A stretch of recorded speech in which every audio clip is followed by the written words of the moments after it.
Have you ever felt the portrayal of women in advertisements can sometimes be provocative and inappropriate? Well, a women in gender studies group on campus showed a film that argued just that. Just as it's difficult to be healthy in a toxic physical environment. The film is called Killing Us Softly 4. It is the fourth movie of a string of films feminist Jean Kilborn has produced to show how she feels the media is affecting women in society. After the film, a few students lingered to discuss what they had seen. Students met here at the TSC auditorium to see and discuss how what once was considered pornographic and pornography is now considered commonplace and acceptable.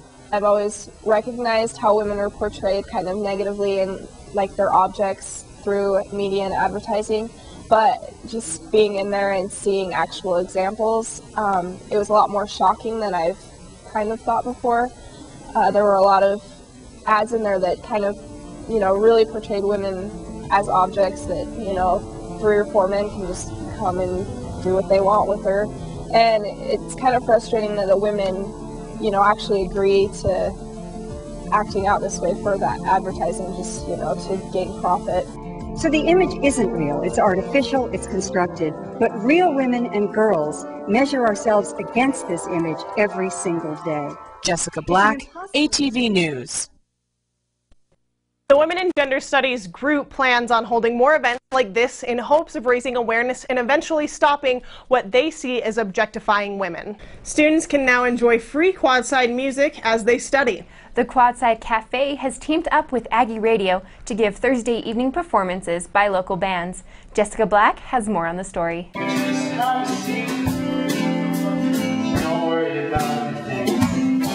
Students enjoyed music by a Sometimes Army who played as part of the Quadside concert series this last Thursday. I think that it's important for us as a student-run radio station to actually get out to the students, and while it doesn't really have to do anything with the radio, it's still live music and an opportunity for us to spread our names as a club and for the bands and the students to kind of commingle and hang out. I thought that it was a good atmosphere because I think that, because of the interaction between the library and Quadside Cafe, there is a lot of circulation of students. But I talked to Amber, who's the manager of Quadside, and she was really, really cool about it, and she offers the bands a gift card when they play and drinks while they play, and it's just kind of cool to have a place here on campus that doesn't take a lot of work or fight to have to do anything with them, and they just are cool. I wish we would have had the squishing in there more. And then, I wish there was crazy groupies that were just fawning over us. I wish we had a Gary's fan squad in Pokemon type thing. Oh yeah, the cheerleaders right behind him all the time. A convertible full of cheerleaders. Like a posse. I'd pick Brock, she'd be Misty if we were an Ash, Brock, Misty. Even though the band felt disappointed by the student turnout, they agreed that they would gladly play for the Quadside concert series again. Jessica Black, ATV News.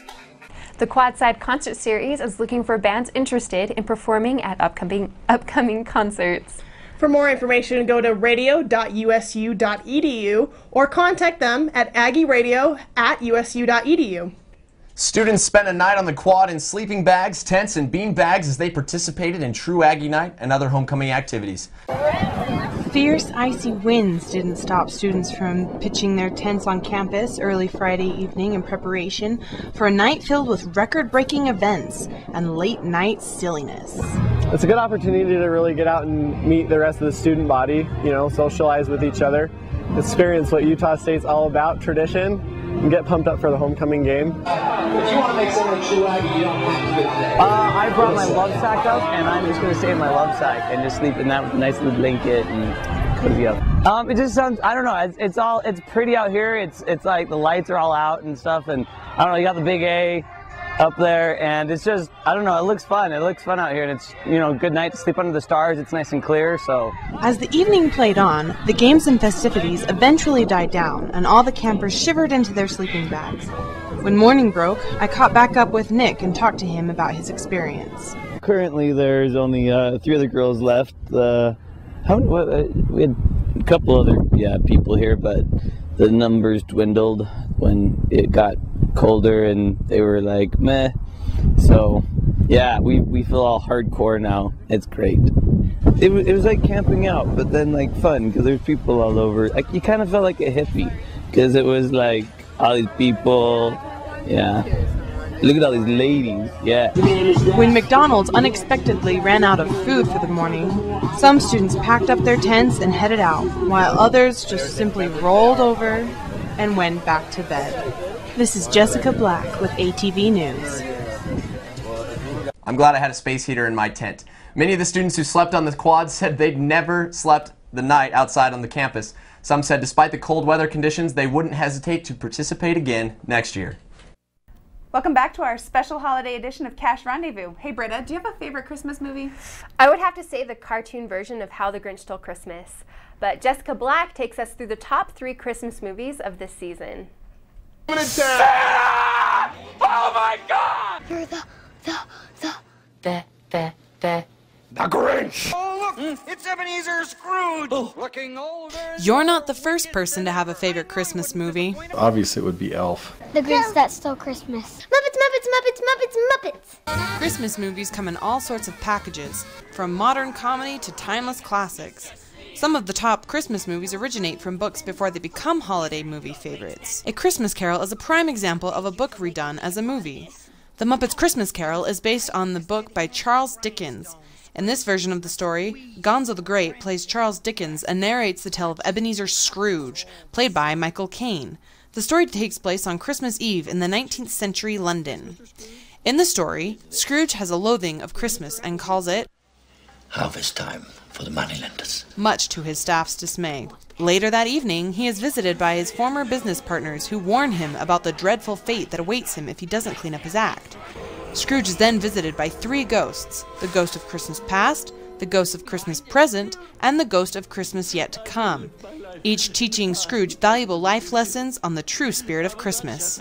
The Christmas Carol is a timeless classic, but most people say their favorite part of this classic are the Muppets. To me it was more the Muppets than the classic tale, I guess. Muppets! My favorite part is the Muppets. The Muppets Christmas Carol isn't the only Christmas movie that uses extensive costumes, however. In Jim Carrey's How the Grinch Stole Christmas, actors are transformed through makeup and costumes to resemble the Who's of Whoville and the infamous evil Grinch from Dr. Seuss's children's book, How the Grinch Stole Christmas. Technically I'm a human, but I was raised by elves. Not all Christmas movies are patterned after books. Elf, the movie, became a book after it hit the big screens in 2003. Merry Christmas. So whether the movie's patterned by a timeless classic or inspires a new storybook, Christmas movies have one common goal: to spread that Christmas cheer. I'm singing! I'm in a store and I'm singing! I'm in a store Jessica Black, and I'm singing! ATV News. Out of all those movies, I would have to say my favorite is Elf.